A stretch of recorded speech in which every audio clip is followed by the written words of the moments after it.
लोगों के दिमाग में छपी हुई है। अगर आपको वो टैगलाइन सुननी है तो लीजिए, हम अभी प्ले कर देते हैं। जैसे ही टैगलाइन हमें सुनाई देती है, हम समझ जाते हैं कि किस प्रोडक्ट की बात हो रही है। मगर आपने इसका ऐड तो देख लिया, इसकी टैगलाइन पर हल्का फुल्का नाच भी लिए और हो सकता है आपने इसको इस्तेमाल भी किया। मगर क्या आपको पता है कि इसकी शुरुआत दो भाइयों ने एक छोटी सी दुकान से साइकिल पर की थी और आज की तारीख में 13,000 करोड़ की कंपनी है। अगर ये फिगर्स आपको चौंका रहे हैं तो पूरी वीडियो अंत तक जरूर देखना, क्योंकि इससे कहीं ज्यादा हैरान करने वाला इसका सफर है। तो चलिए जानते हैं घड़ी डिटर्जेंट की सक्सेस स्टोरी।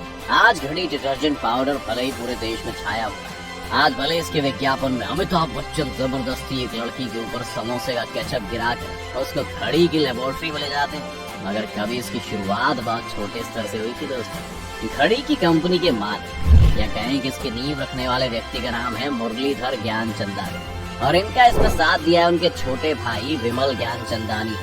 दोनों भाइयों ने अपनी मेहनत और लगन से एक विशाल साम्राज्य खड़ा कर दिया है। मगर इसमें खास बात यह है कि जब ये दोनों भाइयों ने साफ सफाई की इंडस्ट्री में घुसने का सोचा था, तब उस बाजार में पहले से दिग्गज कंपनियों का वर्चस्व था और ऐसे में एक नई कंपनी का आना जिसके मालिक भी एक मामूली तबके से आते हैं, ये बड़ा ही मुश्किल काम लग रहा था। मगर फिर भी बाजार की स्थिति से बिना डरे हुए दोनों भाइयों ने भगवान का नाम लेकर कंपनी शुरू कर दी। आपको बता दें कि घड़ी डिटर्जेंट बनाने की शुरुआत 1987 में कानपुर के शास्त्री नगर में रहने वाले मुरलीधर ज्ञानचंदानी और उनके छोटे भाई विमल ज्ञानचंदानी ने मिलकर की थी। इस कंपनी के लिए दोनों भाइयों ने कानपुर में ही फजलगंज फायर स्टेशन के पास एक छोटी सी फैक्ट्री खोली, जिसमें अब वो दोनों डिटर्जेंट बनाया करते थे। और आपको जानकर हैरानी होगी कि उस समय हमारे घड़ी डिटर्जेंट का नाम श्री महादेव सोप इंडस्ट्री रखा गया था और इसी फैक्ट्री में घड़ी साबुन बनाए जाने लगे। दोस्तों, इन दोनों भाइयों ने फैक्ट्री तो ले ली थी और अपना डिटर्जेंट भी बना लिया था, मगर उसके खरीदार इन्हें कहीं नहीं मिल रहे थे। मिलते भी कैसे? कौन अपने महंगे कपड़ों के लिए फैक्ट्री में बने पाउडर पर भरोसा करेगा जिसका किसी ने प्रचार भी नहीं सुना।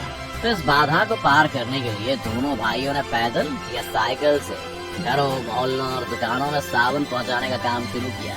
हाँ, जहाँ ये सुनने में हैरान कर देता है कि घड़ी के मालिकों ने एक समय पर साइकिल में घर घर जाकर डिटर्जेंट बेचा था। उससे ज्यादा हैरान कर देने वाली बात यह है कि सबके बावजूद भी उन्हें कोई फायदा नहीं हुआ था। दरअसल उन दिनों मार्केट में निरमा वॉशिंग पाउडर का एक छत्र राज हुआ करता था। चलिए यहाँ पर आपको निरमा का गाना भी सुना देते हैं ताकि आप और अच्छे से कनेक्ट कर पाए।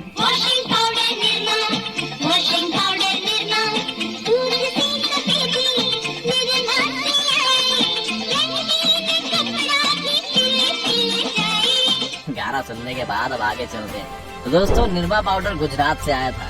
गुजरात के रहने वाले बिजनेसमैन करसन भाई पटेल ने भी बड़े संघर्ष से निरमा वॉशिंग पाउडर की शुरुआत की थी, जो उस समय तक पूरे देश में फैल चुकी थी।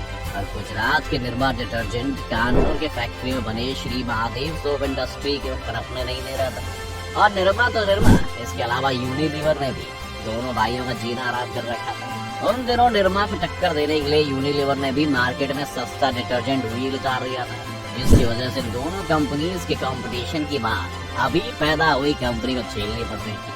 और इन दो दिग्गज कंपनियों के बीच ज्ञानचंदानी के सामने अपने उत्पाद को बेचने की एक बहुत बड़ी चुनौती आ खड़ी हुई थी। मगर अब दोनों ने इस मार्केट में अपना नाम कमाने का फैसला कर लिया था और बाजार में अपनी फैट बढ़ाने के लिए ज्ञानचंदानी ने बड़े लक्ष्य को ध्यान में न रखते हुए पहले छोटी सीढ़ी को हथियाने का प्लान बनाया और उन्होंने अपने गृह राज्य उत्तर प्रदेश पर फोकस किया। और उत्तर प्रदेश तो वैसे भी देश का सबसे बड़ा राज्य है। अब बड़ा राज्य होने के कारण उनके पास एक बड़ा बाजार था, इसलिए ज्ञानचंदानी ने विक्रेताओं को लुभाने के लिए एक बेहद पुरानी टेक्निक का इस्तेमाल किया, वही जिसमें पैसा फेंको और लोगों को आकर्षित कर दो। उन्होंने विक्रेताओं को दूसरी कंपनियों के मुकाबले ज्यादा कमीशन देना शुरू किया। आप सोच रहे होंगे कि ज्यादा कमीशन से नुकसान भी हो रहा होगा।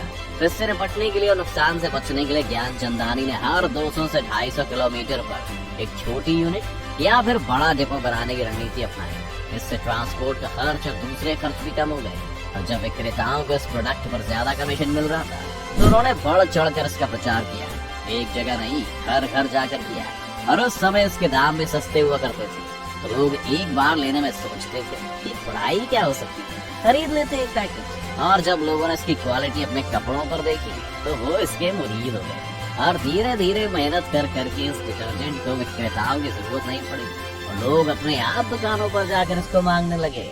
और इस तरह घड़ी डिटर्जेंट ने उत्तर प्रदेश के बाजार पर अपनी धाक जमाई। मगर रुकिए, अभी तो बस सिर्फ एक स्टेट की कहानी है। अभी तो इस प्रोडक्ट को पूरे देश में धूम मचानी है। अब तो उत्तर प्रदेश के बाद ज्ञान चंदानी ने देश के अन्य हिस्सों में भी घड़ी डिटर्जेंट को फैलाया।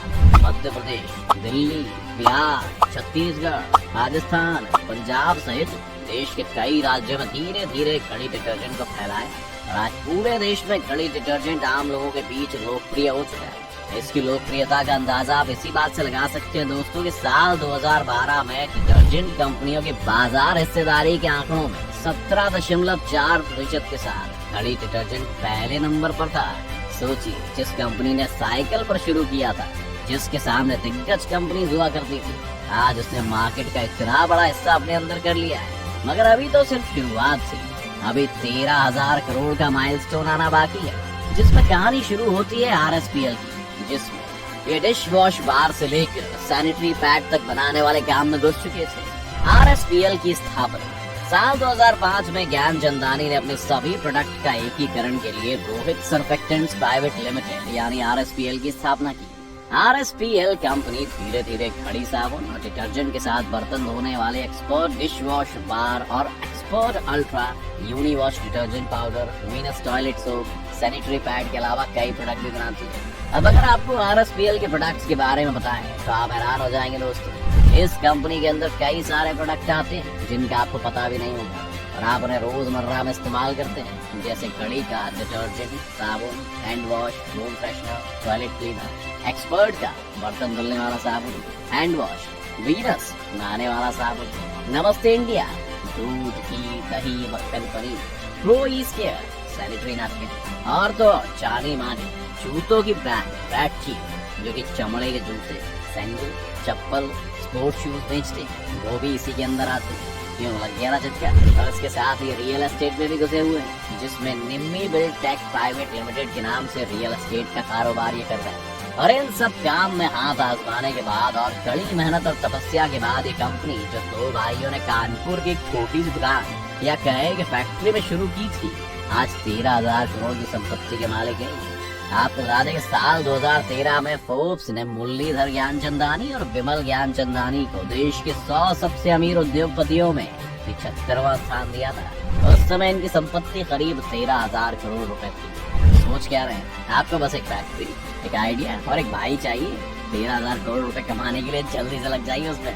तो दोस्तों, ये थी हमारी डिटर्जेंट की कहानी। अगर आपको वीडियो में कुछ अच्छा लगा हो तो हमें कमेंट करके जरूर बताएं और साथ ही अगर आप किसी टॉपिक पर वीडियो चाहते हैं तो हमें बता सकते हैं।